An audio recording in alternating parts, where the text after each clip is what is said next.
Welcome back to Behind the Bikini. And we are on episode number 75. Today, we are going to be talking about mental health because it is winter and everybody is suffering right now.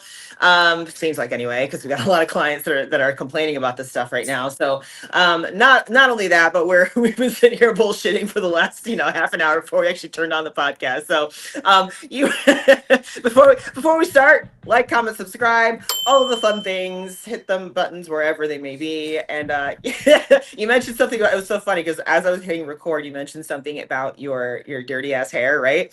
I was gonna say this on the podcast today because I got this new thing that's phenomenal that I just used for the first time last night. So it's what is it called? What's it called? Is Sleepy that tie. One of those things you wear? A sleepy tie? Sleepy tie. Yeah. Did it work? Yeah, it worked really well. I have been wanting to try those. It's on my freaking advertisements. I'm like, if that works, it's amazing. You can get it on Amazon for $10. So so what I do when I sleep typically is I put my hair on the top of my head and I clip it. Like that's how I sleep anyway. And then depending on my pillowcase, if I have a silk pillowcase, not a big deal. If I don't have a silk pillowcase, I'll use a bonnet, that kind of deal too. With this, you do the same thing, but you just wrap it around and then it stays on the top of your head here. So when you take your hair down, it's like nice waves and all this kind of stuff. Waves. Yeah, so it keeps your hair fresh, blow out, all that kind of stuff. The biggest thing that's different between using this and like a clip is it's a little bit softer, first of all. So if you lay on the clip weird or whatever, but it also doesn't leave like a bend in the hair at the top. Like when I clip it at the top, I always have like a weird bend up at the top from where I've twisted it around. This didn't do that. So yes, it's worth the $10. Okay, well, send it over because I know, right? And that's like my favorite look is like a lived-in wave. Yes. Like I don't not like it. Like waves, but like I love like for a day-to-day, just like a lived-in like big voluminous curl, and that's what the advertisement's showing. I'm like, wow, that's great. If I could just like blow dry my hair and throw it up, or do that at put dry shampoo and do that every night. All right, cool. I'm gonna order it. Well, and that's it's hair washing day, so you guys can't judge me right now. Okay, it's been like I don't even know how long. So yeah, this is how we know. I've got to the point where I can go almost a full week without washing my hair because I do definitely go a week. Yeah, I do use dry shampoo. So usually it just depends on I try not to apply heat very much either. Like I apply enough heat to blow dry it. Other than that, I try to stay away from applying too much heat because it just damages it. So again, going back to this, just creates that nice little wave without any heat. So yeah, it works. So yeah, I agree. On a typical week, like the heat I do is blow drying it and then like straightening it, and then that's it. Like I'll just leave it for the week. Especially if like I have nothing going on, obviously if there's like a weekend with events and stuff, then it's washed more. But I try to keep the hot tools off it as much as I can. Yeah. And I have a hard time. I don't know, but I have really dry, I have dry skin. So like I have a dry scalp. So like, it's hard for me also to put a lot of dry shampoo in there because that just exacerbates that. So I actually got this stuff too. It's in my bathroom. It's a spray. It's like an oil spray that you can put on your roots, and that helps like the itchiness and like the dryness and stuff. And that's really helped a lot. I especially need that. Yeah. Nikki, not for me. Nikki was just complaining about that. So let me grab it. Yeah, grab it. Because we need to know all the hair details. But I agree that with the dry shampoo, it makes it really dry. So. Okay. So. All right, this is it. It's Bondi Boost Dry and Itchy Scalp Spray. So can you see that? I don't know if you can see it. Yep, Bondi Boost Dry. I got it at Ulta. Scalp Spray. I'm going to text this to Nikki right now. Yeah. Bondi Boost. Calms and soothes. Spray. So I specifically get itchy like where I put my bun on the top of my head because it pulls so tight on the hair back there. So that's where I specifically spray it. It helps a lot. So if you're, tuning into Behind the Bikini today, we're also doing hair tips. Totally planned that. Oh my God, it's been one of those days already. Yeah, it's a Thursday and it feels like, I don't know, a Monday. I don't even know what day of the week it feels like right now. Like it does not feel like a Thursday. It doesn't at all. Drew and I were just talking about that. This week has been like brutal. I don't know what's going on, but whatever. So tell me how everything's going over there because you're, clearly you're still in prep and all that kind of stuff. So yeah, we're prepping. But prep's like the easy thing right now, honestly, after a brutal few weeks, as you guys know. But yeah, we're still tightening up. I just checked in with Jamie. Today's Thursday. I checked in with her on Tuesday. No, Wednesday, yesterday. I checked in with her yesterday, I think. Yeah, I checked in yesterday. See, don't know what day it is. Anyway, so I checked in actually Saturday. Over the weekend, we did an in-person session. I ended up getting a refeed that night, which was awesome. And then Monday, I took a rest day. Tuesday, I went to go get labs done. Got my labs, my preliminaries back on Wednesday. Actually, I have to follow up with Heather so I can see if anything's back yet. And my HDL, my good cholesterol is like super low, which is typical for me because I, low fats and prep. So I've been craving fats so much lately. So my refeeds have been steak. So that's why my body is asking for fats. And usually when I get about 4 weeks out, I start refeeding with steak, and then I start to see those drops. But I also had a Thai massage that same day, and it was awful. No. Like literally the guy hurt me. So I was really sore and like in pain after that. So my weight went like up a ton, like 2.5 pounds. And then as soon as I started feeling better, the weight dropped right back down. But we look really good. Like we're definitely ready from the front. At this point, we need to get a little bit leaner, just like a little bit leaner in the back. So we're almost going to get over conditioned on the front, which is normal for me. But we're going to be able to have plenty of time to feed into the show and kind of fill everything. So I literally just started getting flat last week, like starting like a little bit flat, like not as much pump. So we're in a really good spot right now. Clearly this is dense muscle. Like everybody's commenting that my glutes look the best they ever have and they're full. And this is, I was just worried about if it was dense, and it is 100% dense. My glutes have been 35.5 inches the entire prep. They have not moved at all. And I'm really happy with the look. This is definitely something different for me. The weight is different for me. It's just a whole new look. So that's good. Work's been crazy, just like a lot of projects going on. My general manager out in Florida, his wife was pregnant. He had his baby on Monday. So yeah, he literally texted us on Sunday night. He's like, I'm good. I'm coming into work. And then Monday morning, 6 a.m. He's like, just kidding. And I just went into labor. I'm like, cool. So we're dealing with all that, getting all the staff put together. Thankfully, right now we have 4 interns from USF that are working. So they're amazing. They were like, what can we do? And everybody stepped up and helped. So super proud of my staff. And other than that, just training really, really hard right now. I'm not traveling to the Arnold. We obviously have our Fit Body Fusion Coaches Weekend at Summit next weekend. So I'm looking forward to that. But yeah, just kind of staying at home, working, prepping, everything's good. Oh, I do have blisters on my feet, like really bad blisters. Yeah. Why? Like, I think it's just like I got new shoes, but the same shoes I always wear from On Cloud. So I think it was just like the breaking them in. And then so like I had these bubbles on the back of my heels, and then I was like popping them, and then they were redoing it. So now I have, the other day, I told Drew my monologue.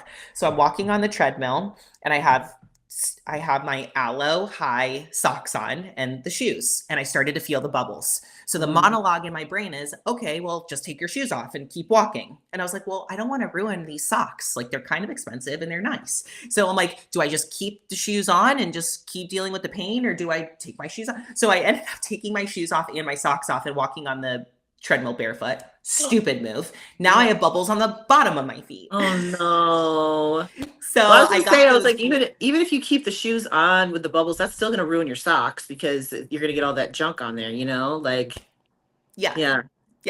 So I got the blister Band-Aids. Somebody recommended that, and they are a lifesaver, and they stay on for days. So like they're a little expensive, but they stay on. Yeah. So I put those, I have them like all on my feet right now. Then I have a Band-Aid on top of them to like give extra support. So cardio has been interesting the last couple of days, but it's feeling a lot better. I tried to do the bike. Everybody's like, well, why do you do the bike? Yeah, I tried to do the bike, and I started like really feeling my quads. So I was like, this isn't going to happen.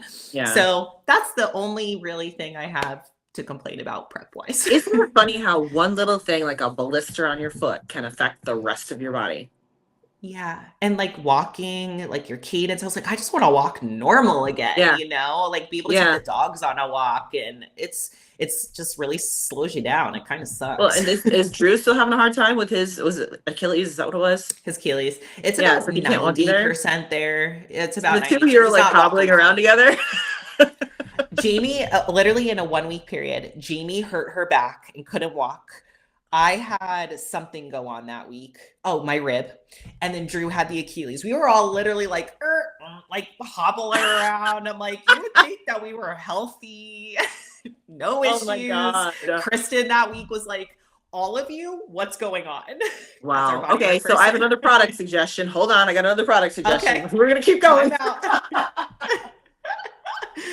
I'd just like to take a moment to welcome our new channel partners, Prozis. If you're unfamiliar with them, go ahead and go down into my description box now, click on the link, go check out their site. They are the leading supplement sports nutrition company based out of Portugal, been around for 17 years. You might be asking what makes Prozis unique? Well, everything that they make is made in-house or with trusted partners. They have to go through rigorous testing in Portugal in order to even get any products on the market. So what you're gonna find really high quality, pure supplementation. And one of the biggest things for me is I have some GI issues, so being able to eat some of these more healthy protein treats and things like that and not have any gut issues, worth its weight in gold. Go check them out. Click on the link in my description box below. Use the code Cuties10 to get all of your discounts and even some special surprises. They're always putting out some amazing promotions.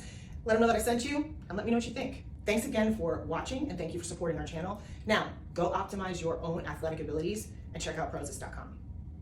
So, that's the thing too, is I haven't seen Kristen in 4 weeks because I had to cancel on her for the rib because I couldn't lay on the table. So I haven't had body work in 4 weeks. That is so long for me. Yeah. So this right here, Penetrex, right? So I know you guys use peptides, the BBC and all that kind of fun stuff, but this stuff right here, you can get on Amazon, at CVS or whatever. It's just a balm and it helps with aches and pains. So for example, myself doing the new pole dancing stuff and all of that, my forearms are sore as shit, like really, really bad. So forearms and then like my lower lats from like pulling on the pole and all that kind of stuff. So I just put this on there anytime I'm sore and it really, really helps. Last night I did open pole, so I was there like doing my freestyle and stuff. And I pulled something right in here, like right in this area. So it was painful last night. Painful. Anywhere around the elbow. So painful. Right now it's okay. It's a little sore. But I put this stuff on last night. I put it on this morning. I'm gonna put it on again this afternoon and it should be pretty much healed up. I'm hoping the next couple of days. But it's like you could like that's the hardest part about for me, that's the hardest part about the pole right now. It's not even the upper body, it's my freaking forearms and my wrists. Like you don't realize how much grip strength and stuff you need with that. I'm like, holy shit. Like whew, yeah, it's painful. It's painful. Totally. I'm glad you brought that up. I have one from J. Campbell, which is a peptide cream, and it's amazing. It has like BBC in it and things like that. And then I also have a CBD cream that I had before the J. Campbell one, and that works really good too. So like those little aches and pains like that, it like knocks out the inflammation process like really fast. Like my lower back and my abs were really sore yesterday. Part of this is not even from the pole dancing either. It's also from Pilates because I'm not used to using my core strength as much. I mentioned that even when I checked in with Jamie yesterday, I was like, my abs are super sore. Like I can see the inflammation on my waistline, you know? So I put this on there yesterday and I feel a lot better today. But like I was trying to do my poses for check-ins yesterday and I couldn't even fucking twist. I was like, I can't even, I'm like, my body's not going that way. It's just not doing it. Oh, this is weird. Like it's funny. I ran into Lauren Bear at the gym yesterday, and she's like really into Pilates right now. And she was like, the instructor kept telling me to add the springs, and I'm like, no, I can't even do this exercise with my core without the springs. Yes, I know. Like I just laughed, and my whole abs just tensed up right there. I was like, oh, that hurt. I just laughed. That's I was like, good though. Like that's what we need. Like from a competitive standpoint, is we all suffer with core strength. So I love that you're doing that. I wish I could, but like I can't be that sore and training the way I am right now, you know? So it's like that give and take. Yep. You got to find the time to do it, when to do it. You know what I mean? Like right now it's great for me. Like it doesn't matter. You know, I need to build that strength because, you know, we finally had the first fit model show and all that kind of stuff this past weekend. And I know we're going to see this develop and evolve as we go along, but you know, the girl that won it, she's got some good muscle base, you know, she's got good shape. She just wasn't super lean. So the way I'm viewing this, and I'm hoping it goes this direction still, is you still want to have that good foundation of muscle. You still want to be relatively lean, but not so lean that you see hamstring tie-ins and stuff like that. So like for me, again, I dropped weight again this week. I'm back to 2.5 pounds above my stage weight. I saw that. So I'm like, what I want to do is I want to stay right here and just keep on working on whittling in that waist while keeping the glutes full and round. Because when I walk and stuff like that, like my glutes don't drop, they don't shake, they don't jiggle. They're really, like you were saying, density. Like I have that density now because I'm not cut down to stage weight. You know what I mean? So that those extra couple of pounds makes a big difference in the roundness and the fullness of my glutes, you know? So I look back at some of the pictures from the last show and I'm just like, it's like night and day looking at what my glutes, like the fullness of the glutes. And it's just a little bit of extra body fat, a little bit of extra glycogen in there. You know what I mean? So if I can keep that versus myofibril. Yep. If I can keep that in there, back to my yep.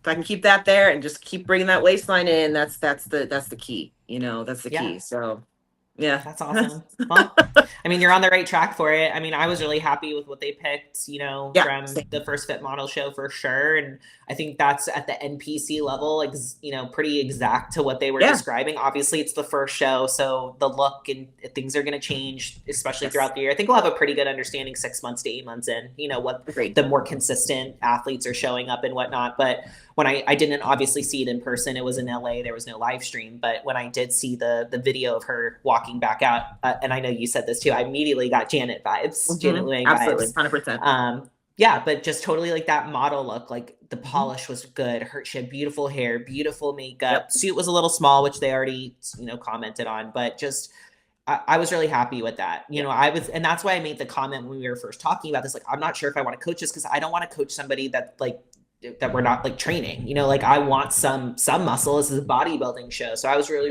happy with that. I think that's a really good entry level starting point and something that they can keep very consistent. Yep, agreed. And I think, you know, this is something that I'm seeing now in some of these groups and things like that too, because girls are saying that their coaches are switching up their training now that they're saying they want to do Fit Model. I'm not switching my girls' training. I'm keeping them lifting the same way as if they were doing bikini. The difference is the level of leanness, not the level of muscle. You know, like it just is what it is. Like when for a female in general, especially somebody who's not on a ton of assistance, it's hard to build muscle. You know, it's hard to build. And, you know, not everybody's going to be a top 15 Olympian and they're not going to dedicate their life to this. They just want to have something that's going to keep them in shape, keeping them looking good, keeping them pushing and striving to be a little bit better every day, that kind of thing, and still live a real life too. You know, that's the part I kept kind of hammering into people. I'm like, you realize this woman that won the overall, I said, she's got 4 kids. So somebody that means, told me that. I was like, what? Yeah, she's got 4 babies. You know, and she's been, when I watched that dinner interview with her coach, she's been training with her coach for 10 years, you know, actually training in the gym with him for 10 years. So it's not like she just woke up and decided to do this one day. She's been training for it, you know, and when you start sitting back and stepping back and thinking about this, the fact she looks as good as she does, and in that 10-year time frame, she actually built 4 bodies out of her own. Like that's impressive. Yeah. Yeah, I have a few clients like getting pregnant and stuff right now, and they're like, "Oh my gosh, like I'm gonna lose all my gains." Like, no, you're not. Like, you get to train through pregnancy, and really up until like the belly is just pretty exposed is when you really have to like kind of start like making changes.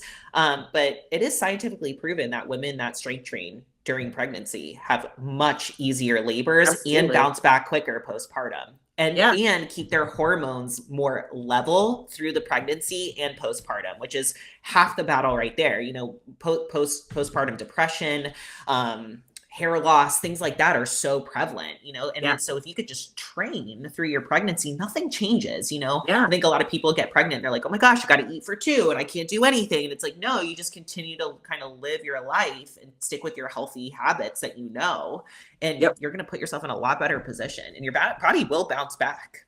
Yeah. And not only that, but you know, the way I think about it too, is that you're still keeping yourself healthy, but you're keeping yourself healthy for your children now too. Like this is no longer just about you. You know, you got babies to grow. Like you got babies to take care of once they've come out of you, you know? So it's about being healthy and being able to have that longevity, not just as an athlete, but as a mother as well. You know, that just keeps you healthy.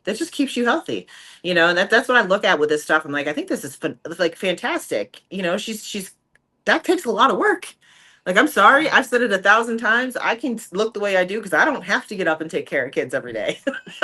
I couldn't imagine my lifestyle with children. Like, I would give so much credit to the moms. And then the moms that are also boss babes, you know, they're waking up, running a business, going to a full-time 9-to-5 job. Like, I cannot imagine, you know, and that's where I get frustrated sometimes, where there's another athlete that doesn't work as much, doesn't have any kids, and they have every excuse in the world. And I'm like, I have ER trauma nurses that are figuring out a way to eat 5 meals a day. They're locking themselves in a freaking bathroom and they're getting their meal. Like where there is a will, there is a way, you know? So yes, so much freaking credit to her. Something else that's cool on that topic too, is I ran into a reel, I don't know, months ago, and it was a mom that was weighing her food, and her kid was like, why do you do that? And instead of, well, I'm trying to drop weight or something like that, she goes, mom is weighing her food because she needs to know that she's eating enough food to be big and strong. And I was like, wow, that's such a cool concept, because I have moms that ask me that all the time. Like, how do I explain this to my kids that I'm using a food scale and not, you know, that it's not a bad thing or, you know, some sort of disordered eating. So it was so simple the way she said it. Like, mom is using this scale, but she wants to make sure she's eating enough so she's strong. And the kid was like, wow, that's so cool. Like muscles. And I'm like, oh, like that is what your kid is going to remember, is like those healthy habits. Like, your kid doesn't have to use a food scale at 16, 18 years old when they grow up, but that they're going to know like what an appropriate serving of food is and what good food is. And I don't know, like those are like the simple things that we could be teaching our kids, you know, so that they have a lifelong longevity of healthy behaviors and habits. That's right. Absolutely. And again, that's where I see this division being a huge benefit. You know, it's allowing women to still be a part of the sport, still push themselves and challenge themselves, but still be the mothers and the wives and the boss babes and all those kinds of things that they have to do in order to be, let's be real, pay the bills.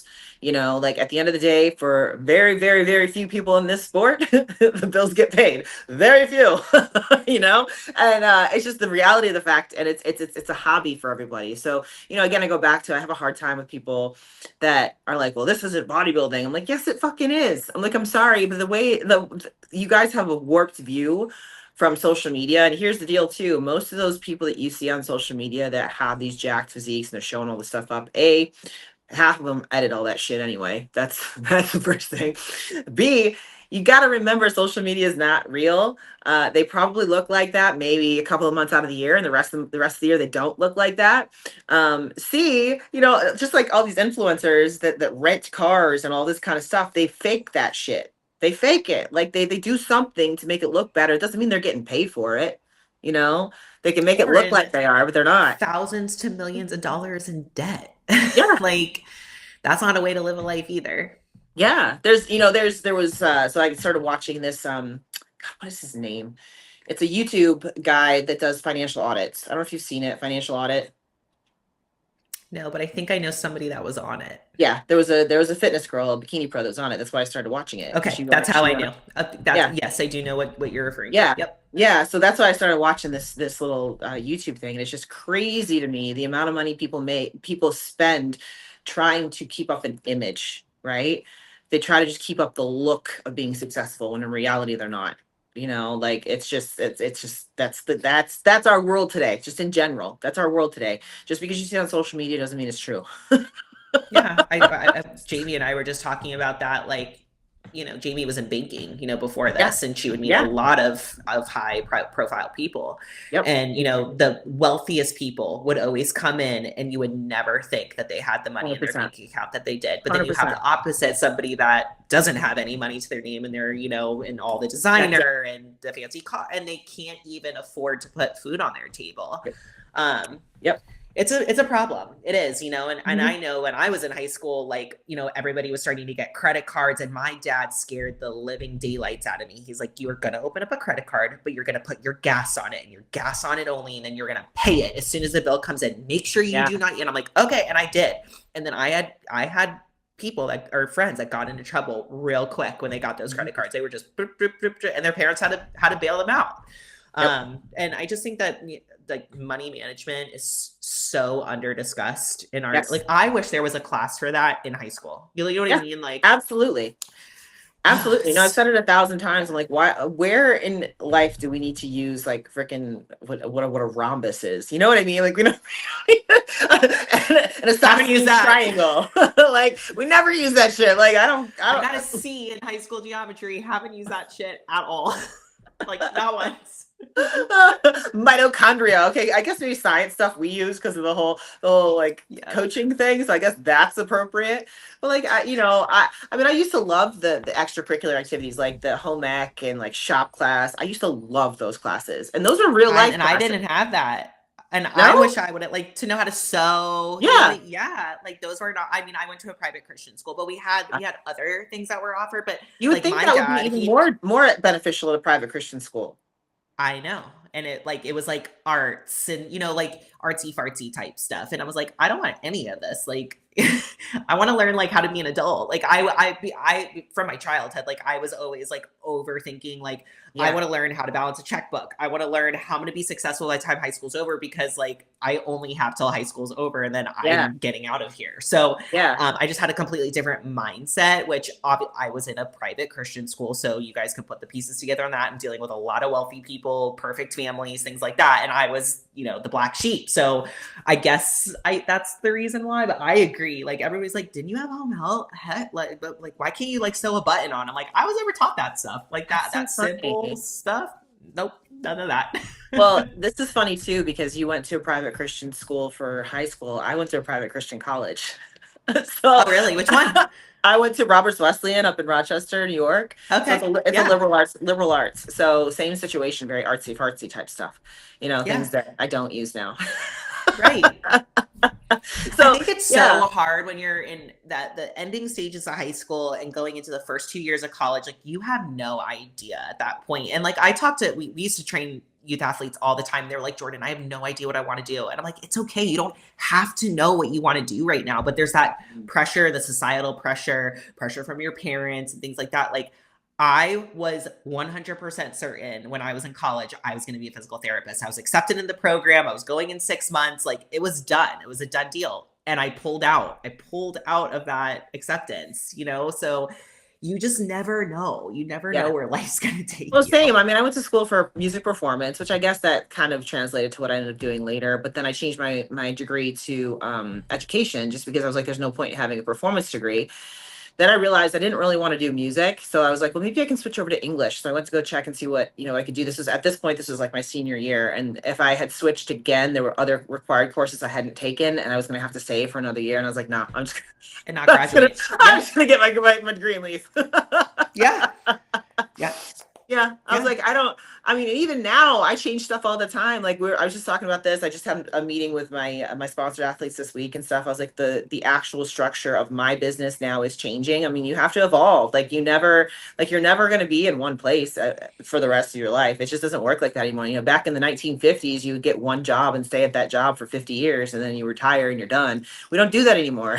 Literally, I was just talking about that with someone. Like 50 years ago, you graduated or you were out of school, you walked in a company, you had a handshake, and you were at that company till you retired. Like that's old school. Like this day and age, like some people have had 100 jobs at this point. Some people I know are still looking for jobs right now. Like it's difficult. It's extremely difficult. And you as a person, you change too. So like even the stuff that I wanted to do even last year, I don't want to do anymore. And it's hard sometimes to let go of things like we talked about with the whole CCTS thing and letting go of the big events, doing smaller ones. But you have to be real with yourself too and say, listen, I just don't want to do this anymore. And like if it's we just talked about this before we got on today. If it's robbing your peace, it's not worth it. You've got to make those tough decisions sometimes, just because your peace is worth more than that. Yeah. And so listen, we're not getting any younger. Like right. There's got to be a time where we kind of pull back a little bit and start to think about, how we're going to make our own happiness. Like I know you probably want to do a vacation. I know you and Dan are, paying towards that Europe vacation. Like it's so hard to be able to do those things with how much we put our hands into. And don't get us wrong, I'm speaking for both of us right now. Like we love to do those things, but looking at your life, in a forward linear thing, you don't want to be doing that forever. Have your hands in all these cookie jars and no time for yourself. I'm working right now, so I could eventually have time for myself. Right. Absolutely. And then kind of feeling, well, I do love these things. So what's the balance of pulling back, but also having these things to fill my love tank of helping people and being part of the community and never leaving the bodybuilding scene, but also needing time to be a human, have time with my husband and be a good mom or whatever that looks like personally. Like those are the things you have to look at when you're looking at those goals, in this forward projection.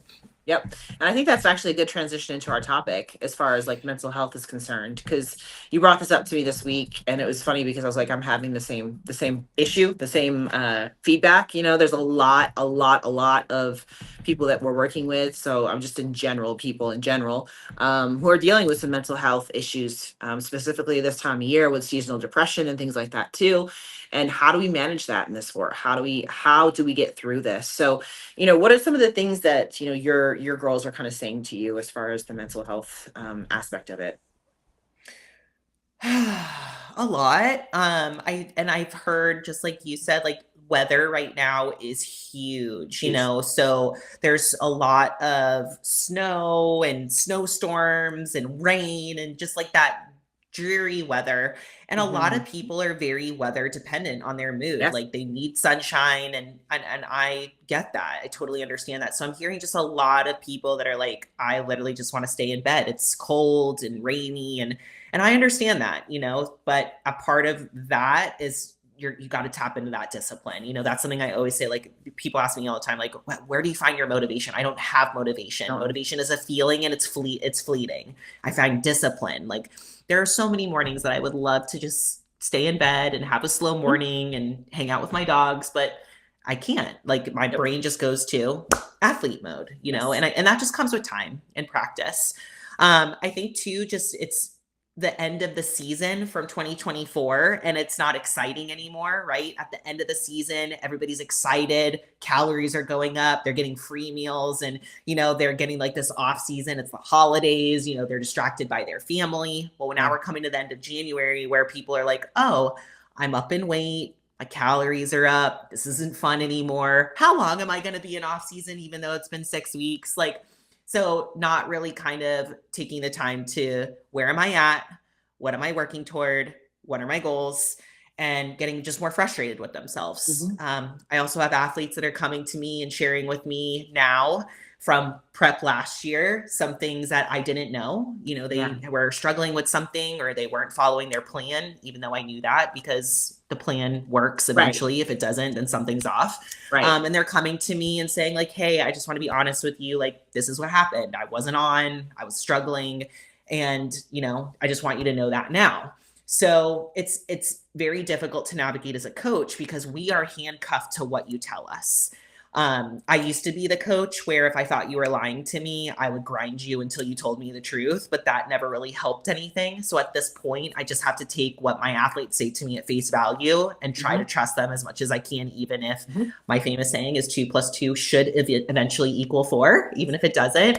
But typically those are the times where an athlete comes to me later on and was like, you were right, I didn't do this, etc.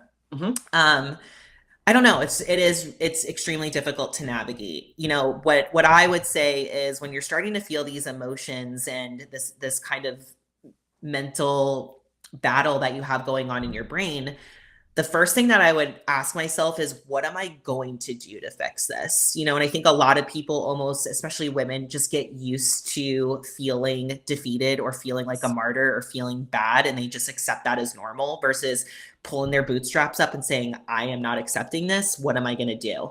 Maybe that looks like a mental health counselor. Maybe that looks like taking a step back from something that's not serving you. What it doesn't, or what it shouldn't look like, is going into a prep. And I'm really, really struggling with that, where, athletes are coming to me and they're like, I'm really, really struggling. So I just want to jump into prep because I need something right now. But the problem is that is only a Band-Aid. It's a Band-Aid right now. What's going to happen in 10 to 12 weeks where this issue is still going on? Now it's manifested, it's getting worse. And now we're trying to cut, and you're adding all of this additional stress to your body that doesn't have to be there. We're both going to be spinning our wheels and frustrated because your body's not going to be responding. So how do we find that I'm struggling? I need to talk to my coach and be honest with them, and then taking accountability and ownership of how we're going to move forward and get better. Yeah. And I agree with that too. It's for me, one of the hardest things is to say, okay, we did this before. Why do you want to do it this way again? You know what I mean? Like we saw what did not happen the last time. So why do you think it's going to be any different this time? there are certain points where I just tell them, I said, listen, I have no problem with helping you with your training and diet and things like that. But when we're talking about deeper issues, you really need to seek therapy, like, and then there's nothing wrong with that. Like you need to talk through your issues. You need to figure out what the real problem is, where that root is. Cause again, like you said, we're just slapping a Band-Aid on a knife wound right now, that it's eventually going to bleed out. It's just not going to work. And I have that happening with a lot of women right now. Like you said, I think what happens is they get through the euphoria of the holidays. They get through the happy times, the families and all that kind of stuff. They get out on the other end and they're up 5-10 pounds from all the food they ate, and no real like positive thing in the future like to look for. So they look for a prep date or something like that. And so that's where they kind of sink down. I think also this is the time frame where people start dropping off from their New Year's resolutions. So the statistic is that by the time you get to February, I think it's like 80% of New Year's resolutions have failed. So there's very few that actually stick. There's very few. If you don't make it through January, because you have to be in a habit of it for at least 30 days, I believe. 30 times you have to do it in order to make it a habit. Correct. A habit. So yeah, if you don't do that, then you're done. You know what I mean? Like it's just over. So I 21 days. It was back in college. I remember now. 21 days of doing it every single day is a habit. Okay. So yeah. So you get right now is where we're at that spot right now. It's the 30th right now. So people are dropping off of their New Year's resolutions, and they're like, okay, what do we do now? We got to find something else. So I think the seasonal depression does not help. I've had several girls check in this week and just say, because of the weather, I've had a really hard time with this. So what I suggest with that is just, I know it's hard sometimes if it's raining or it's snowing or whatever, but get outside and get some vitamin D, get some sunshine on you somewhere. If you can't do that, can't get outside, get a red light therapy, thing or something, whatever. I was thinking that. Yeah.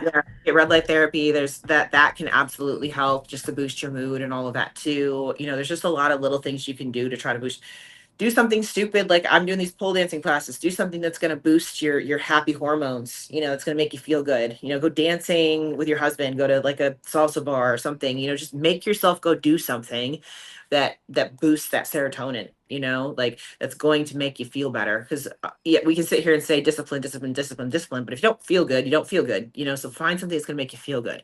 I think that a lot of people get sick right now too. I have a lot of clients that are sick. Oh God, it's awful. It's like every day. Right, yeah, it's like every day I got somebody else checking in saying I was sick this week. I was sick this week. I was sick this week. I was sick this week. So it's really hard. You start on this negative spiral down, and then you can't go train, which makes a lot of people feel better. You can't go do that, so it makes it worse.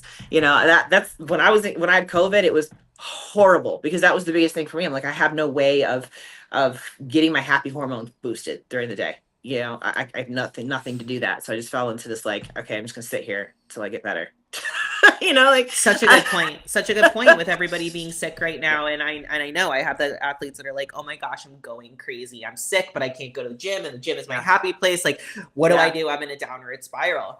And I would suggest at that point, just like you're saying, Shawn, like find something that makes you happy. Like I always say that too with like everybody's like stress management. Like what does that mean? Do something that makes you feel good. That could be anything. Go get your nails done, go for a walk, go to the beach, read a good book. Like stress management looks different for everybody, but ultimately what stress management means is increasing your happy hormones, getting that level back in your brain of the balancing of the hormones, and also too, recognizing when that negative thought comes in and then not manifesting on it, like not harboring on it. Allow it, feel it, and then go, okay, what am I going to try to do right now to kind of flip that mindset? Like, what can I do right now to make myself feel good? Or what can I counteract to myself with that negative thought? Nikki got in my car this morning. Literally, she was like, I hate my eyebrows. My skin looks like this. I hate this out. And I'm like, have you said anything nice to yourself this morning? And she was like, huh. You know what I mean? Like, that is how deep that root can go. You start with hating your eyebrow, and then you're on your skin, and then you have literally just torn yourself apart. Did that help? Does that make you feel better? Nope. So that's where I go back to like the accountability and owning up to those feelings. It's not to say that you can't feel those things. Feel them. But in order to get past them, what are you going to change in order to get past that? Like you can't just keep going down that hole, that rabbit hole. I have a client, I think I talked about her last week too. The last 2 months she's been really sick. But she also injured her ankle too. So not only is she sick, but she can't train either because her ankle's fucked up. So It's like she's in this place of I can't do anything. So a few weeks ago, I had her start just saying positive affirmations to herself every morning. Just talk positively about yourself. I told her, I said, I know this sounds silly, it sounds stupid or whatever. I said, but I said it's going to start getting your mental into a better place. And since then, she's been checking in and saying the positive talking has actually been helping a lot. She goes, because she talks to her husband all the time about it. He's like, just do whatever you got to do whatever Shawn tells you to do to try to make yourself feel better. Like there's only a limited amount of things that I can do as your coach because you can't train and you can't eat right. So it's like the only thing that I can help you with right now is what's coming up in here and maintaining and keeping this in a good spot. Yep. Yeah. Talking positively to yourself is the best thing that we can do right now. And she said it's been helping. So that's good. And then on the flip side of that, I've got another girl who is, again, constantly negative about herself. And I'm like, listen, I'm like, the only thing that I can help you with right now is you've got to get up and just go do it. Just do it. Just get it done. I know you don't want to. She's not sick. I said, you can go get it done. Get your workout done. Just do it. Just do it. And then you'll feel better. And she's just not doing it. So she's not making any progress to feel better about herself or the situation or anything like that. At some point, you do have to stop and just say, am I perpetuating this in the wrong direction?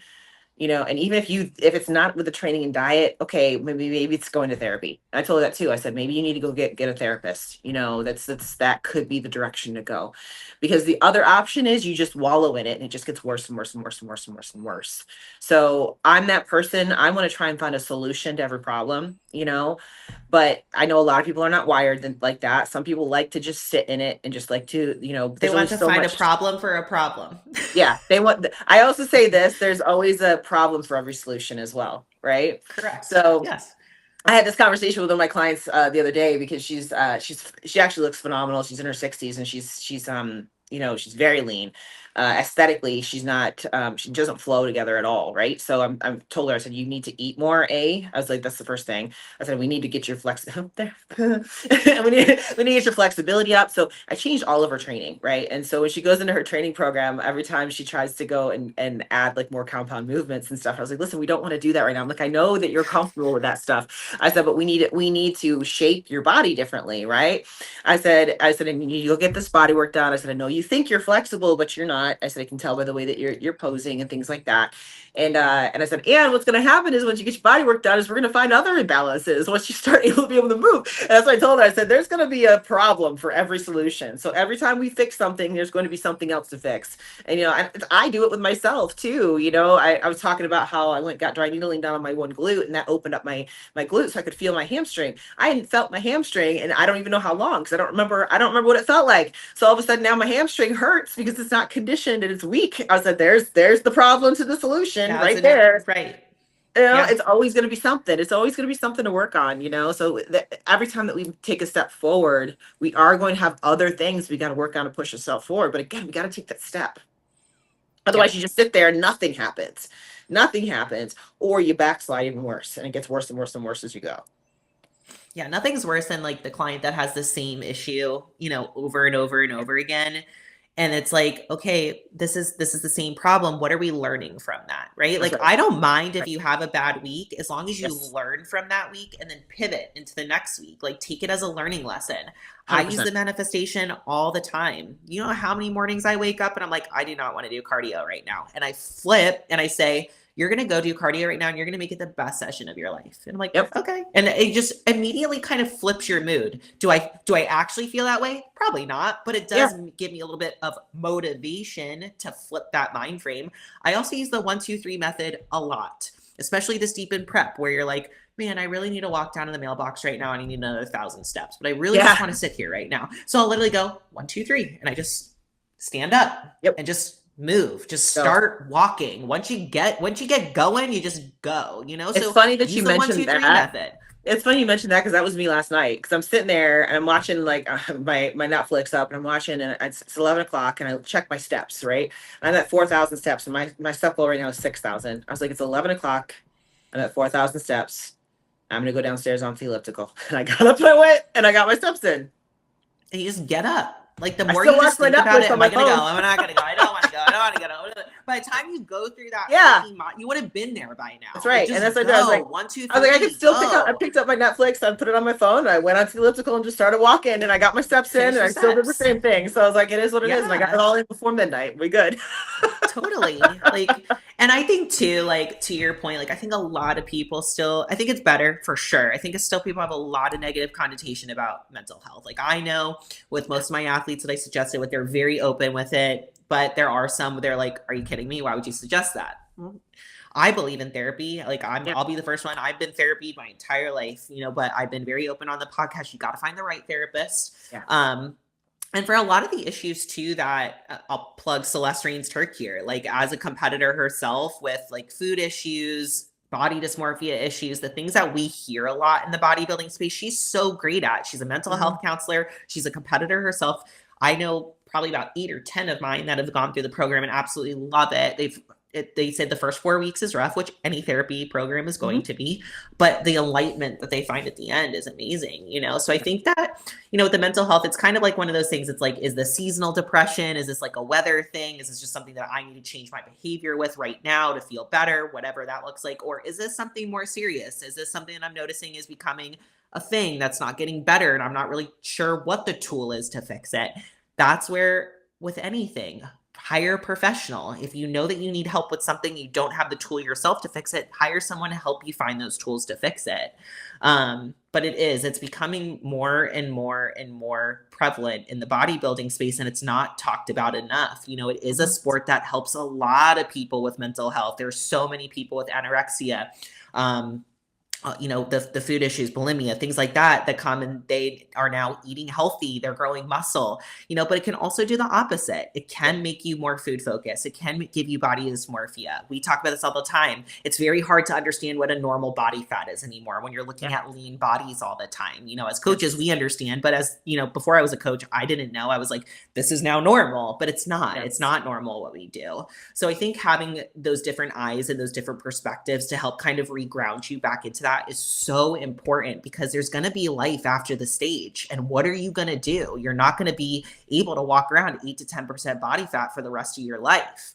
You're going to have to find a way to be comfortable in a healthy body weight and mentally comfortable there too, so that you can find happiness within that physique as well. This is where I think that Phoebe Hannigan is really, really good. Like, she is so good at talking about this and being comfortable and owning where she's at. And like, that's a struggle for me too. Like, I've told, like, I know you love your off-season shape. I don't typically love my off-season shape. And it's something that I'm going to have to really deal with when I retire. Like, what is normal for me, and what is the body that I'm going to feel comfortable living in 24/7. And so those are the things that you have to also think about when you're starting the sport. There's a lot of people or a lot of consultants that are like, what are the downsides to this? And these are the things that I go into.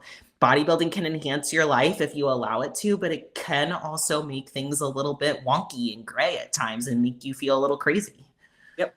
And I think too, kind of reframing the mental health space too, because automatically, like you said, that brings up connotations of negativity, right? Like, we're failing, it's wrong, you know, all these kinds of things. But when you look at something like building a business, right? While you're building a business, a lot of people hire mentors. A lot of people hire people to help them build a business. Doesn't mean that your business sucks, just means that particular person is going to help you make it better. So this is kind of the same concept here. It doesn't necessarily mean that your mental is terrible, but it could be better, and somebody can help you make it better, right? And that's, if we kind of reframe it as you trying to be better, yeah, you might be good, but we can make you great. You know, like, that's the concept that I think that if we could kind of reframe that mental a mental health coach. Correct.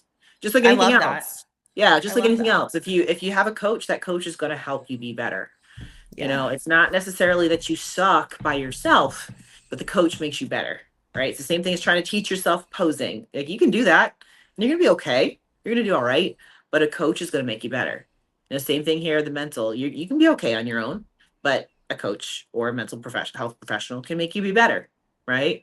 And help you, give you new strategies, give you new ways of tackling how to handle these things, give you new strategies, give you new things to try, you know, things that you may not have even thought of. And that's something too, like, people ask me all the time, why do I still have a coach if I've been in this for 15 years? Because I'm still learning.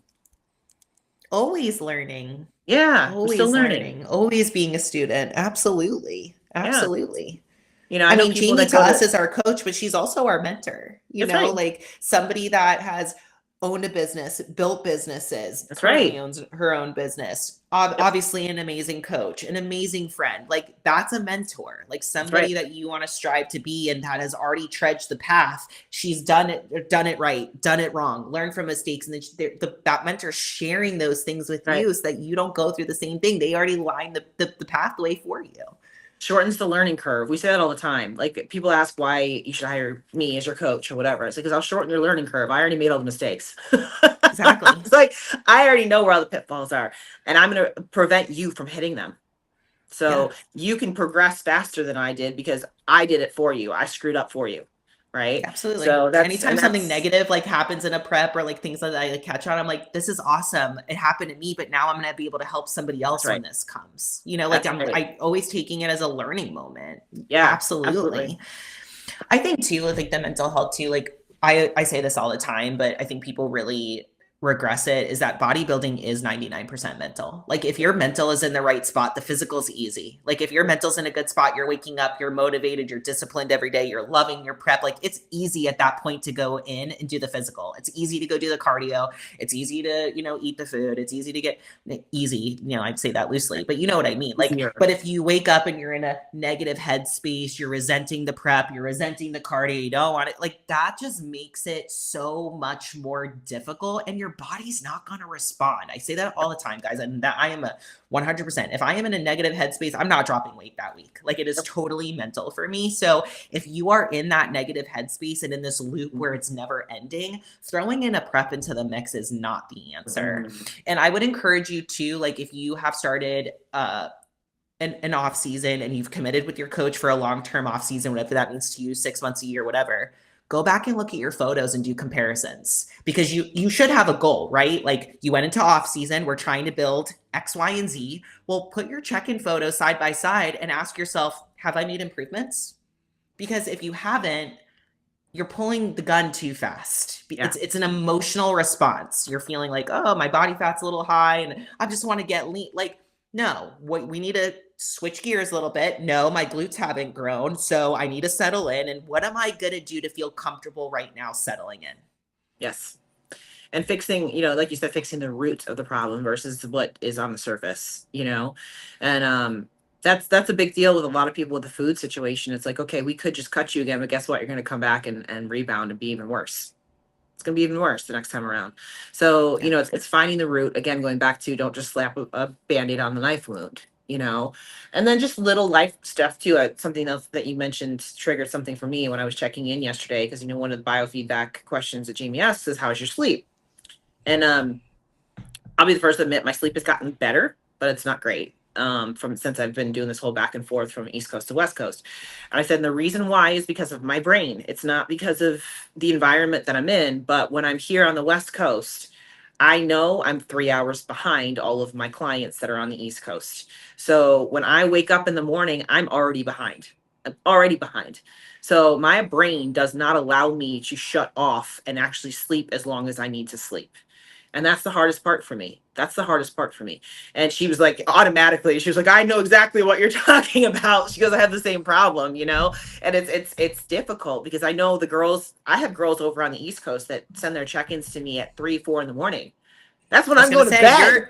You're a late bird, so it's almost like you should just open up your laptop. You could open up your laptop and start. Yeah, there's so many nights where Drew can't sleep, and he's like, "Well, fuck it, I'm just gonna open up my trainer eyes and start working on check-ins for the East Coast." I literally did that. I think it was Sunday night or something. I literally did that. I was like, I'm sitting here. It was like 2:00 in the morning. I already had check-ins that came in, so I was like, "Fuck it, I'm just gonna." I did like 5 a.m. You have your early birds already checking in. Yeah, I did like 3 check-ins before I went to bed, and I was like, "No, that's not." It's like, that's the hardest part for me. But again, it's an anxiety thing that's in my brain, and I have to. I totally relate to that. I get it. And I have to, and again, I go back to, I'm like, at the end of the day, I always have to remind myself, it's very rare that somebody will have to wait more than, 5 or 6 hours to get a check-in from me. It's very, very rare. And like, I'm really friggin' fast at this shit. Like, Like, this was a really big anxiety for me for a really long time. And I was suffering with my sleep too. And then Jamie and I talked this through. And I literally had to tell myself, like, Jordan, you always get it done. No matter if you sleep, no matter if you have something that pops up in the middle of the morning and you're behind, you always get it done. So why are you worried? Yeah. And that's the thing too. And it's like, and it's not even that my clients are pressuring me for their check-ins. They're not. They know that they're going to get responded to, but it's just my own brain. Yeah, it's my own brain.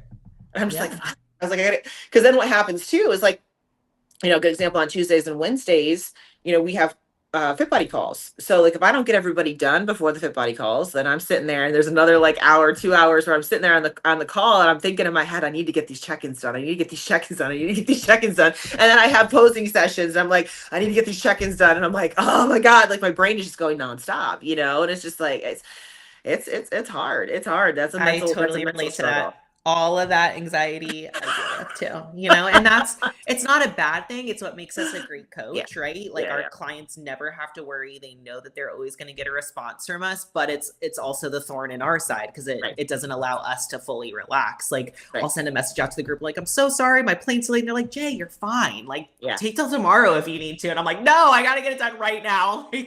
But it makes us a good coach because we care. Yes. But it's also our kryptonite. Yeah. And again, I go back to like my clients are never like, where's my check-in? Where's my check-in? Where's my check-in? They don't do that. But in my brain, I'm thinking, I got to get this done. I got to get this done, So even like the other day, we were doing this on the coaching call and we were talking about, strategies as far as following up with people and all that kind of stuff. So once we got done with that, I sent out a voice note to all of my clients. And I was like, just, this is how this goes. I just want to reiterate all the check-in policies and procedures, just so you know how this works and how I do it on my end. So you don't ever have to worry. And like everybody responded back and was like, oh, that's great, blah, blah, blah, all this kind of stuff, But it was like, again, that I did that more for me than anything else because that settled my brain a little bit. And I'm like, okay, I have to keep myself in check with that stuff, So yeah, we all do. We all have our own things and anxieties and the daily anxieties, right? Check-ins are a daily thing for us. So we go through this every day, but sometimes, shooting a message to our athletes just to touch base and communicate makes us feel better that we communicated. And that's maybe something too that people can apply here. Like if you feel like communicating or doing something in particular is going to help alleviate that anxiety, you need to take the step to do that. Right. Even if it's over communicating, I would rather someone over communicate to me than not communicate to me at all, because then at least I'm very firm with where we're at. You know what I mean? So, I know people also are like, well, I already said that. So maybe don't overthink that. If you feel like that making that step is going to make you feel better, then do it. It's worth it. Well, and also finding people that are on your team that don't have the same issues you do. Like I talk about this with Dan. The reason why Dan does all my customer service stuff is because he is the exact opposite as me. He's like, they can wait. I'm like, but no. I'm like, well, we got to respond. He's like, no, they can wait. They'll be fine. I'm like, oh. Customer service. I'm like, oh my God. He's like, listen, he's like, we're a small business. It's just you and me. He's like, we respond to everybody within 48 hours at the latest. He's like, we have really, really high response time. He's like, you try calling up Google, see if they'll respond to you. You try calling up Facebook, see if they'll respond to you. They won't. We do. You can't even get someone on the phone. Yeah. He's like, and we go above and beyond. He's like, that's enough, should be enough for them. And I was like, I know, but still. I'm like, I don't know how. And that's why I just let him take care of it because I know it'll get done.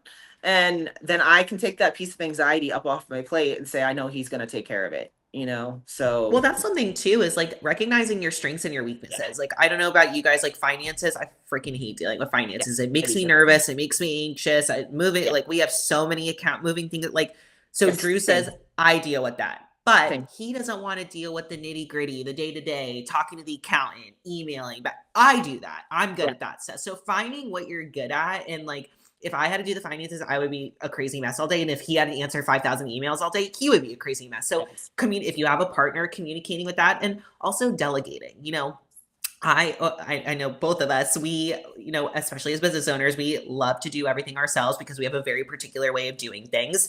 And finally, one of my mentors years ago was like, you drive yourself crazy and you're so stressed, but you never ask for help. And when people offer you help, you always reject it. So what do you expect? And I was like, Yeah, I do that. You know what I mean? So delegating, taking the time to delegate, and that does mean you could teach that person how you do it. And you would also find too that sometimes people will do it better than you do and teach you something too, which I've really figured out over the last year, like really leaning into my staff more and other people around me that I've hired, you know, so delegating things, taking things off your plate, asking for help. Most times people are very happy to help. And a lot of the times too, when people are offering to help, they're almost a little offended when they offer to help all the time and you say no. They want to help. They have a serving heart and they're like, well, why don't they want my help? You know, so I think like we always think to ourselves, we don't want to bother anyone or it's not going to be done the right way if we don't do it. But you know, give that person a chance. Like if you're really feeling overwhelmed, like ask for help, ask for a babysitter, whatever that looks like don't be afraid to ask for help. What's the worst that somebody could say? No, you're right in the same position that you are. So really nothing changes. Well, even I had an eye-opening moment on that coaching call yesterday when we were talking about follow-ups on calling people and stuff too. And Drew said something about when we were supposed to tell Angelo, you know, communication between the clients. In my head, I was thinking, I don't want to bother her. I don't want to bug her. I don't want to be sending her all this stuff all the time. But in reality, she needs all that information to know what's going on with the calls. And I was like, oh, I didn't even think about it that way. I was like, in my head, I'm thinking, I just don't want to bug her, you know? And I've been there too, especially with Angela. She does a lot for our company and the back office stuff, but a part of it is the stats for the coaches. And honestly, it's for us at the end of the year, right? To like kind of know like what our stats are. But but a part of that too has to be learning the ins and outs of the business from the ground level, right? So Angela receives an app, she sends it to us, we're supposed to do X, Y, Z, then we send it. Like all of those little processes, we don't know those little processes, we don't understand the importance of something. Right. So I was like, oh, okay, that makes a lot of sense. But in my brain, I was like, I just don't want to bug her with all these details that don't matter, you know, like. Of course. Absolutely. I mean, I wouldn't expect you to, I have heard that just from, I live right next door to Fit Body Fusion headquarters. So I hear things like this all the time, but like, honestly, like, why would we expect you to know that? Right. Like you only know that if you have figured out that information. Right. You know, that goes back to, you know, have people that have strengths and weaknesses. Like for me with the seamstress that I work with, right?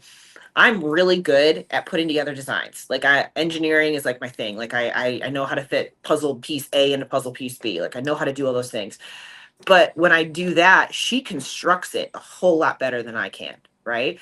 She can't do that. She can't figure out how to put A to B together. I have to physically show her how to do that. But then once I show her how to do it, the finished product that she puts together is way better than what I would have put together. Right. So it's just two different kinds of skill sets. She has the ability to construct. I have the ability to design. It's different. Right. So you got to find people that, again, that are on your team that complement you. You know, we've talked about this before. If both of you think the same way, then one of you is not necessary. So it's the same concept there. And just allowing yourself to let go in certain situations. Because again, for me, like trusting somebody with my designs is a big deal. So I got to see that she can execute on what I want her to execute on. Right. And if she can do that, it's like, okay, great. Awesome. That now I can breathe a little bit and I can let you do that. And I can step back. I know you've got it. I know you can do it. You know, but sometimes when I bring new patterns to the table or something like that, she doesn't understand how to put them together. They look wrong the first few times. Right. Like I'm a little anxious about the whole fit model thing because I got to go through new patterns with her. And I'm just like, I know this is going to be a struggle bus at first. But we'll get there. And I know after a few tries, she'll get it. And I know she won't want to do it either because we talked about how they look like diapers. She doesn't like how big they would. Whenever I have to do like a full cut. No, whenever I have to do a full cut, she's like, I don't want to do that. You know, like we've talked about this with we just like the cultural differences and stuff like that too. She's from South America. So it's like it's very like thongs everywhere and all that kind of stuff, you know. So it's the same kind of concept where she's like fit models are just like diapers. I could see that, but that's a division requirement, so we're wearing diapers. No, I know. So the first time I had her do a big one, like this is for a different category or whatever. I had her do a big cut, and she was like, "Is this right?" I was like, "Yeah, that's right. This is not normal." I know this is right. I'm like, I know it's a transformation kind of thing. It's not what we typically do, but this is right. But it's different. I think too, like also mentioning like what I was thinking about when you were talking about delegating, like that's not a failure point either. I think some people feel like if they have to delegate something or like offload it, they're like, man, I failed at that. It's like, no, you didn't. You're getting rid of something that's not as important, or other things need your attention, and like this is the one that you can get rid of too, so yeah, we're just all so inundated. There's so much going on, like between social media, work, kids, spouse, like there's so much going on. People are so busy these days. Going back to the old days, it's like, you used to wake up in the morning and eat breakfast with your wife and kiss her and then go to work and then you come home and dinner's like, it's just, there was so much simpler times. It's not the same. It's not the same at all. And our brains just are constantly going 24/7. I said that before. This is something I actually mentioned I did my coffee to cigars. I had somebody ask me what I'm reading right now. And I was like, I'm going to be honest with you. I don't read. I'm like, I can't sit still long enough to read. That's just not my thing. So I do listen to a lot of podcasts and things like that. That's how I get my education. But for me, my brain, if I'm sitting there with a book, I have to be up doing something else. I never used to be like that. When I was a kid, I would sit and read for hours. Like I would sit when I had free time at school, I would sit in the library and I would read for hours. But I really think that just our society and the way that everything is put together now, my brain just functions differently now. And society shifts to like, if you have time to read a book, you're not grinding hard enough. You're not doing it enough. There's something you can do, where in actuality, you probably do need to sit down for an hour a day and read a couple of chapters and quiet the brain and learn to be still. Yep. Like last night, people are uncomfortable with stillness. Yeah. Last night is a good example. I had on a podcast going while I'm hanging up pictures on my walls. Like I can't just sit there and do nothing. I got to be doing something, like. See, and I'm the opposite. I got into Drew's car today and I realized that his Sirius XM is out. So I need to pay for it. And then we don't know radio stations here, and we got new phones. So my phone is not connected to his car. So it's silent. And I was like, this is actually beautiful. And I drove like the 15 minutes, just complete silence. Like, so it's like getting comfortable with that. Most people would not be okay. I was like, this is beautiful. Like this is 15 minutes that I don't hear someone talking to me or asking for me for something. It's tax season. Everybody wants something from me right now. Like, this is beautiful, but it's taken time. I'm usually like that. Like if I'm not doing something, I need some sort of like background noise, but it's a practice for sure. To try to quiet the brain. I realize that. I'm like daily anxiety. Yeah, I realize that. I'm like, I wish, and it's something I'm just be honest. I'm not working on it right now. It's something I could be working on to be better at, but it just is what it is. I'm not, Well, not that you don't have a lot going on or anything. I know. You're starting a new backstage pass program. I know. Pole dancing. I know, right? A great coach. Yeah, you have nothing going Living on both coasts. Back and forth between the East Coast and West Coast. No, changing my entire business model, no big deal. Yeah. Shawn, I have no idea why you don't have time to read a book. Maybe you should really look into that. For real. And that's something too I sit back and think about sometimes. I'm like, man, we really need to be nicer to ourselves, because we really are doing all the things. We really are doing all the things. And I think about, when I was a kid and just like you said, my dad would get up and go to work at 4 or 5 o'clock in the morning, come home at 5 o'clock at night, have dinner, go to bed, do it again. That's what they did. That was life, and that's just not how our world is put together anymore. It's just not. And it's so interesting, because most of us now have the ability to make our own schedules, because a lot of us are remote. A lot of us work from home. I live in this beautiful building and 99% of us work from home. Yep. But we're 10 times as busy than those days. We are so inundated, and there's so much to do because everything is right here. Yep. Everybody has connection to us. I was reading a book once. I think it was Untamed by Glendale Doyle. And she was saying that when her phone rings, she feels like it's like a violation of privacy. She's like, why are you calling? And I'm like, oh my God, I feel that way so often. Like, why are you calling me? Why are you knocking on my door? Like, yes, like this, people have just direct access to us whenever they want to. And it's a lot. It's a lot. Yeah, that's all I'm gonna say. Like it can be very overwhelming. People and people do not have business hours anymore either. No. Like I'm getting emails from people that are up at like 11 p.m. at night texting me. Yes. They just there's that boundary is not there anymore because they have it. It's right there. I know. I had somebody do that the other day. Like she texted me I think it was 11, 12 o'clock at night to cancel her posting session. I didn't respond because it was that late. And so the next day she was asking me, she's like, did you get my cancellation? I said, yeah, but it was midnight. I was like, so I didn't respond. You know what I mean? Like I do try to keep business boundary. Yeah. And I was like, so Dan calls it Navy sealing. So I only do this with him. I don't do this to anybody else because I just want him to respond. So we call it Navy sealing, where I hit him on every single app. Like between Oh my Facebook, gosh. WhatsApp, text, call, FaceTime. Like, I'm like, answer me. I'm gonna do that to Drew. You know, it's funny. Like if Drew calls or texts me and I don't respond right away, he's like, "What the fuck? Why didn't you answer me? I needed to." And I'm like, "Okay." But if I try to call him and he doesn't respond, and he will not let me respond for hours, he's like, "I'm like, why didn't I really needed you?" And Same. Like, oh, sorry. And I'm like, I'm gonna do that next time. Now I'm gonna do Facebook, Instagram, FaceTime, phone call, text message, WhatsApp, what trainer eyes. Yep. Literally, like that's the exact same thing. Like if he hits me up, like I need to be responding to him immediately. But if I hit him up, it will be hours. And I'm like, damn. God forbid. Like, sometimes he's like, it was really important. I'm like, what do you need? He's like, I lost my car keys. I'm like, that sounds like a personal problem. I know. Like, what am I supposed to do about that? Like, how am I supposed to help you with that? Like, sorry. Oh my God. It's so funny. Like, yeah, but I have certain people that do that with me too. I only do it to Dan because he's my husband. You know what I mean? I don't do that. That's funny. People. It's like when I said, like when I was texting you this today, you're like, oh, sorry, I was training. I was like, that's okay. I'm not that needy. I'm not that needy. I'm not either. But some people are. They're like, girl, you didn't text me back, and then you posted one of your clients on Instagram, and I'm like, okay, well, it took me literally 10 seconds to repost one of my clients on Instagram, and it's going to take me about 2 minutes to respond heartfeltly to your message. So I'm going to open it when I have time. Like, right. Exactly. Yes, I know. And then they get mad. Like I had this happen the other day too. I'm like, I was just trying to get a message out to you too, like fast. They were like, my tone was wrong. I was like, I'm sorry. I was just trying to get you a response. Like, I didn't want you to sit there without a response. I'm like, this is why we tell you to write into the customer care office. Like, that's why we tell you to do that, so that I don't come off like a bitch, you know? Like, I'm like, ah. Well, like, Shawn, you're much nicer in person than online. Yes, right? I'm much nicer in person.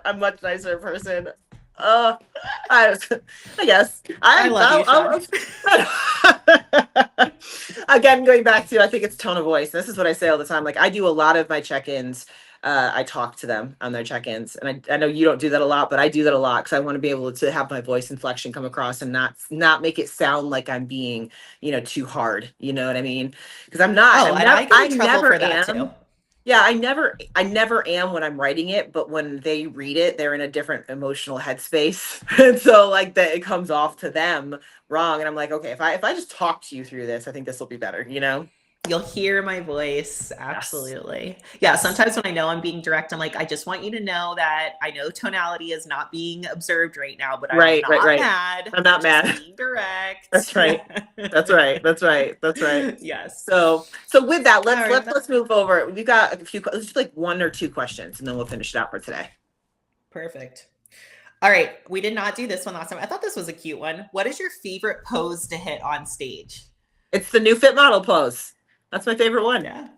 She hasn't hit it on stage in a long time, but when she does. I think it was 2018 was the last time I put it on stage. I think was the last time. I know.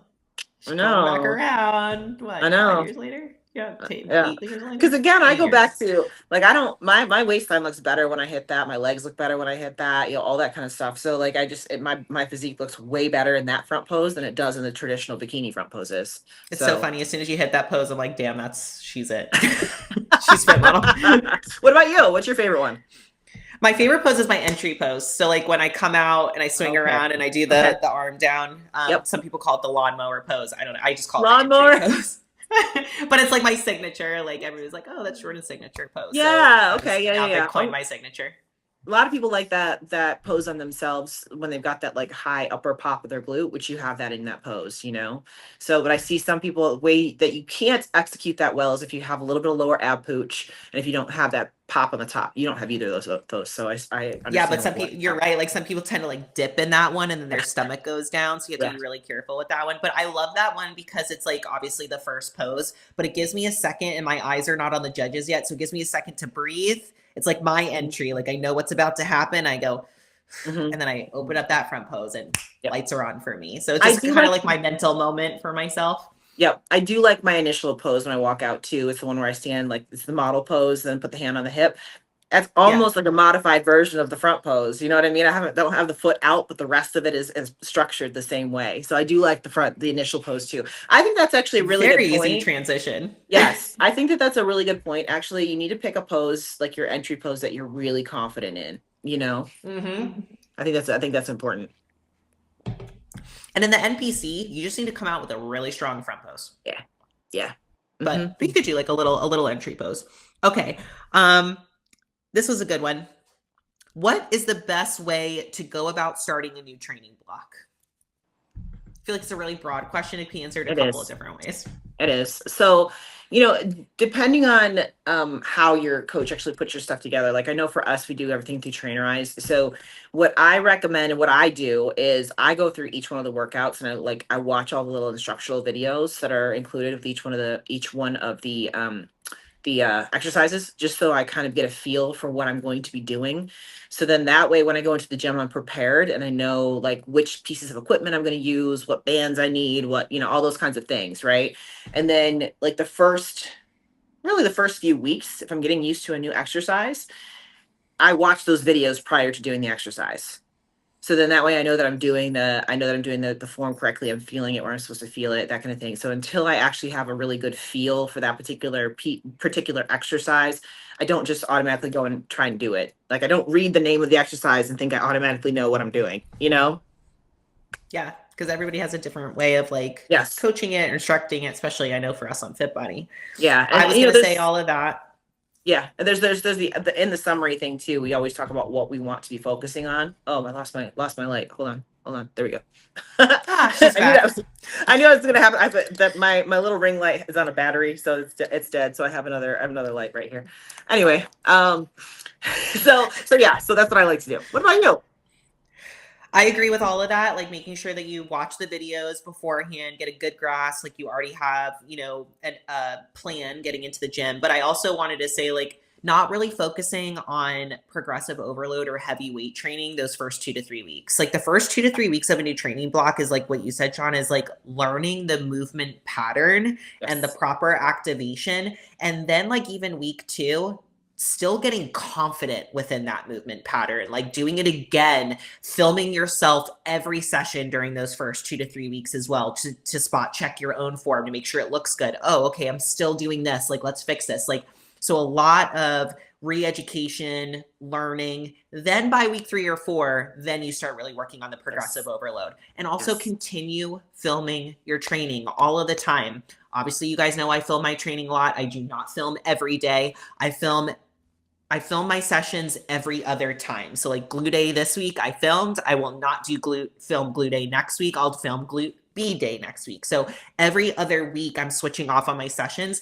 And is it content? Yes. But really, if you guys will see in my YouTube channel, like I am going back and reviewing it right then and there after that first set. Yeah. So I know what I need to adjust. And there are times where I'm like, where did my form go? This is shit form. I've been doing this movement for 8 weeks, but I'm still not hitting it. So it allows you to keep checking back in with yourself. So let those first few weeks on a new block be a learning moment. I think way too many athletes just go too gung-ho too quick and they lose the learning process, and then everything is out the door from there with progressive overload. You went too heavy, too quickly, not activating right. So just take your time, slow down, take your time, learn it. And if you're having a hard time with it, send it to your coach. Like I have a new athlete who just started this week, and she sent me 3 of her training videos, her check-in, and she's really close on all of the exercises that she sent me, but there's just little tweaks that if she did it a little bit differently, she'd be feeling it how she's supposed to feel it. Because she told me as she sent me those videos, she's like, I'm not sure if I'm doing this right. I'm feeling it here. Should I be feeling it here? Those kinds of things. And I can tell her, I can spot check and say, listen, you're feeling it in your quad because your knee's going over your toe. So just, you need to be straight when you go down on that leg, blah, blah, blah, all that kind of stuff. So little teeny tiny tweaks like that, send it to me. I can look at it objectively from the outside and say, okay, yeah, that you're doing. I mean, again, she did phenomenal for her first week doing the form. She just has little tiny things to fix, You know who's someone who really surprised me this week, and I want to shout her out, is Gertrude. She has sent her first round of training footage this week. Gertrude, for everybody who doesn't know, she's a cutie for MCCTS. Yes. She won my 6-month free coaching sponsorship. So we just got started this week. She started sending me training footage. Her form is really damn good. I was like, This is awesome. Yeah. Good. Really, really, and just like you're saying, like week 1, I'm usually like, oh no, this is all bad. Like we gotta fix. Like I was like, this is really good. Just like a little more here, like a little thing here, and that's what's so cool about the training footage. And I'm still so surprised that not many coaches do this, and I know why. It's because it takes a lot of time, but like what you can find in training footage is astronomical. And just like you're saying, Shawn, like it's little things, like making sure your knee doesn't track over the toe so we're not getting more quad activation. And then it's like, oh, I just need to bring my feet up higher. Now I have all glute. Yep. And then they're doing this movement for 12 weeks, growing their quads, and they don't even know it. So, training footage is huge. And something you wouldn't even think about too, like that particular exercise that she was doing, she was holding on to a block that was in front of her. So it was making her go forward when she was doing these lunges. I was like, you need to hold on to a bench next to you. I said, that will keep you straight. Something so simple. I'm sure she didn't even think about it. She didn't even think about it, but that direction was making her push over. So absolutely. Again, it's just something little like that. And all of a sudden it's like, oh, that will make all the difference in where you feel this. So, yep. Those are good ones. Want to do one more? Yes, let's do one more. Okay, this is a good one to end off with. Something you wish you could tell yourself at your first show ever. At my first show ever. To be perfectly honest with you, I didn't have any expectations going into my first show at all. If I could go back to my mental state, my first show, I would a million times over, because I didn't know what I didn't know. And I was like, fuck it, I'm the shit. Like that was my thought process. So to be perfectly honest, if I could go back to that mentality now, that's what I'd want. I wouldn't want to change anything about my first show. I agree. Like my first show, I was like, I'm doing this. Like I literally did like a shotgun prep. You guys know my story. Like I just had fun at my first show. Like I was with a team. I had friends backstage. I wasn't like alone per se. Like it was really cool. So I guess I would say, like, if you're somebody that feels like you're putting a ton of pressure on yourself for the first show, or, doing the scroll holes where you're trying to find girls that are in your class or going to be at that show, like, don't do that. Like, show up and just have fun and have zero expectations. It's your first time on stage. Go in it with like a learning opportunity that you're going to, hopefully continue to do this one day. You're going for feedback, to get on stage, wear the sparkly bikini, get the experience, and go have fun. And then stay after, get your feedback. And then from there, you take it more seriously. After your first show, you're really going to have a good gauge of whether you want to continue to do this or not. Most athletes walk off and they're like, I love that I did it, but I'm good. Like, I'm done. Yep. Or other athletes are like, all right, I want to turn pro. What do we need to do to turn pro? Right. So it's like, just take that first show experience and enjoy every minute and go into it with that. This is a learning moment for me, and I'm going to have fun while doing it, because your first prep, especially, you spend way too much time, way too much money to not have fun. This is a hobby at the end of the day. And if it's not fun, that's going to affect the mental aspect to all of us. Absolutely. So no, I completely agree with that. Just like we said, affect the mental. So I think that's a great place to end it. Look at us. We're so good at wrapping these things up accidentally. It's like we do this for like a living professionally. Like for real. Like we've just been doing this for like almost 2 years at this point. 2 years. Amazing. Awesome. So with that said, guys, I appreciate y'all. As always, we appreciate your support with all the commenting, sharing, liking, all of that. Send us questions, because we're going to continue to do the questions at the end of the podcast. Now we got out of the habit of doing that. Now we can get back into it. And hopefully that something that we said today rang true and can help you with whatever it might be as far as mental struggles going through off season, on season, whatever you're doing right now in your season. And other than that, I got nothing else. What else? Anything else you wanted to wrap up with? No, take care of yourself, guys. Make sure that you're reaching out for help. We're here. If you guys ever need anything, message us. Just take ownership. That's it. Like, it's okay to struggle just as long as you're working towards it. Absolutely. All right, guys, for Behind the Bikini, we are out. Bye, guys.